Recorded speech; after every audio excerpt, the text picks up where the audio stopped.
Ya, Ibu dan teman-teman, di sini saya akan menjelaskan tentang pemberian terapi desferal.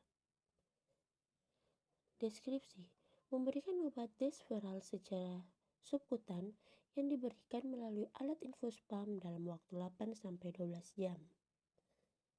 Di mana tujuannya untuk menurunkan atau mencegah penumpukan V dalam tubuh, baik itu hemokromatosis dalam kurung penumpukan V di bawah kulit ataupun hemosiderosis dalam kurung penumpukan V dalam organ.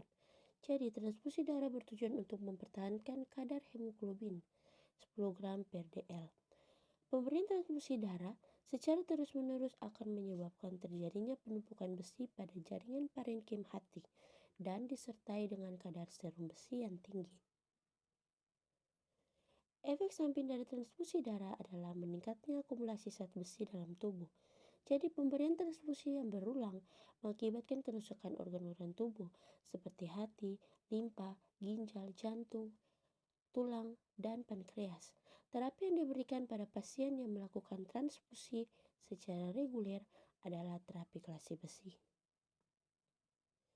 Di mana indikasi dan kontraindikasinya adalah: yang pertama, indikasi dilakukan pada klien dengan talasemia yang mendapatkan transfusi darah secara rutin dalam kurun berulang. Kadar V lebih dari 1000 mg per mililiter dilakukan 4-7 kali dalam seminggu. Kontraindikasi tidak dilakukan pada klien dengan gagal ginjal. Konsep yang mendasari talasemia. Jadi talasemia adalah kelainan herediter berupa defisien salah satu rantai globin pada hemoglobin, sehingga dapat menyebabkan eritrosit imatur dalam kurung cepat lisis dan menimbulkan anemia. Klasifikasi talasemia. Talasemia minor biasanya tidak menunjukkan gejala klinis yang jelas. Talasemia intermediate ditandai dengan splenomegali dan anemia yang muncul pada usia 2-4 tahun sehingga membutuhkan transfusi darah. Talasemia mayor biasanya ditandai dengan munculnya gejala vaskuler, hepatosplenomegali, anemia berat, gangguan pertumbuhan, dan deformitas tulang, di mana gejala-gejala tersebut muncul lebih awal sejak usia 2-12 bulan dan sangat ketergantungan terhadap transfusi darah. Komplikasi: pemberian transfusi darah akan menyebabkan pemecahan Hb yang menghasilkan V yang dibutuhkan untuk pembentukan eritrosit yang baru. Namun, dengan pemberian transfusi darah secara rutin dalam kurun berulang akan menimbulkan komplikasi dari pemecahan Hb yang berlebih yang dapat menghasilkan V dalam jumlah yang berlebih, sehingga sisa V ini akan menumpuk atau tertimbun dalam tubuh manusia. Di antaranya hemosiderosis, yaitu penumpukan V dalam organ, baik itu dalam hepar dalam kurung berakibat hepatomegali, spleen dalam kurung berakibat splenomegalin, jantung, pankreas, atau kelenjar hipofis dalam kurung penurunan growth hormone. Hemokromatosis, yaitu penumpukan V di bawah kulit sehingga warna kulit tampak hitam keabuan. Penumpukan V tersebut dapat dikurangi atau dicegah dengan pemberian healthy agent, yaitu dengan pemasangan desferal, di mana kelebihan V ini akan dapat terbuang melalui urin dan feses. Pengkajian: yang pertama, menyampaikan salam kepada klien atau keluarganya. Kedua, melakukan pengkajian kondisi klien meliputi usia, tingkat hemokromatosis, dan hemosiderosis dalam kurung kadar V.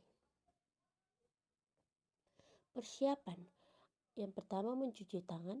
Yang kedua, menyusun alat yang diperlukan dengan memperhatikan teknik aseptik dan antiseptik. Yang pertama ada steril, siringe 10 cc, wing, needle. Yang tidak steril, alas, bengkok, kasa, swab alkohol, infus pump, obat yang diperlukan dalam kurung desferal, pengencer dalam kurung aquade steril, dalam botol perban, gulung atau kantong infus pump, plester, gunting, plester. Lanjutan, mempersiapkan obat dispiral sesuai kebutuhan. Yang pertama, melakukan cek ulang obat yang akan diberikan sesuai perencanaan. Mengalkulasi dosis sesuai kebutuhan klien. Usia, lebih dari 5 tahun sama dengan 1 gram dalam kurung 2 vial. Usia, kurang dari 5 tahun sama dengan 0,5 gram dalam kurung 1 vial. Mengencerkan obat dengan tepat. Catatan, 1 vial 0,5 gram obat dispiral dioplus dengan Aquades 4-5 cc. Membersihkan bagian atas botol Aquades dengan kapas alkohol dan menarik cairan Aquades dari botol secukupnya dengan menggunakan syring atau spuit 10 cc. Kapas buang ke bengkok. Membersihkan bagian atas botol vial dispiral dengan kapas alkohol dan membiarkan kering sendiri. Membuang kapas alkohol ke bengkok. Memasukkan jarum syring 10 cc yang berisi Aquades melalui karet penutup botol ke dalam botol. Kocok vial obat sampai mencampur rata. Memegang botol dengan tangan yang tidak dominan dan tarik obat sejumlah yang diperlukan. Memeriksa adanya udara dalam syring atau spuit. Bila ada, keluarkan dengan posisi yang tepat. Mengecek ulang volume obat dengan tepat. Menyambungkan spuit dengan wing needle. Memeriksa kembali adanya udara dalam syring atau spuit dan wing needle. Bila ada, keluarkan dengan posisi yang tepat. Menyiapkan infus pump.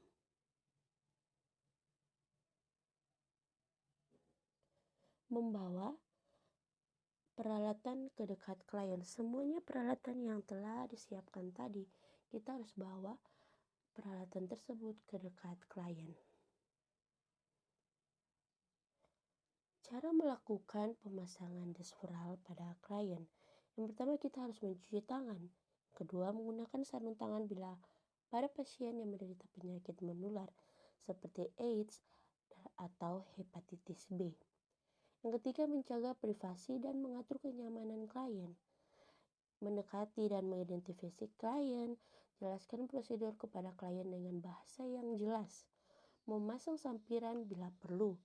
Memperhatikan teknik aseptik dan antiseptik, mempersiapkan alat dan klien, menyiapkan plester untuk fiksasi, memasang alas atau perlak, mendekatkan bengkok pada klien.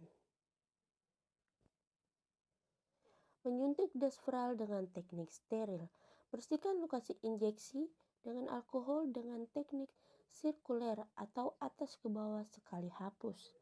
Membuang kapas alkohol ke dalam bengkok, membiarkan lokasi kering sendiri. Menyuntik obat dengan tepat dalam kurung subkutan area deltoid. Memfiksasi wing needle dengan plester. Mengatur obat dispiral pada alat infus pump. Memfiksasi infus pump dengan menggunakan perban, gulung, atau kantung infus pump. Yang terakhir, mencuci tangan ketika semuanya telah selesai. Evaluasi. Melihat kondisi klien, memperhatikan respon klien selama tindakan dilakukan. Menanyakan perasaan klien setelah tindakan dilakukan. Yang kedua ada mendokumentasikan tindakan. Yang pertama, mencatat semua tindakan dilakukan dengan respon klien. Selama tindakan dan kondisi setelah tindakan, mencatat dengan jelas, mudah dibaca, ditandatangani, disertai nama jelas.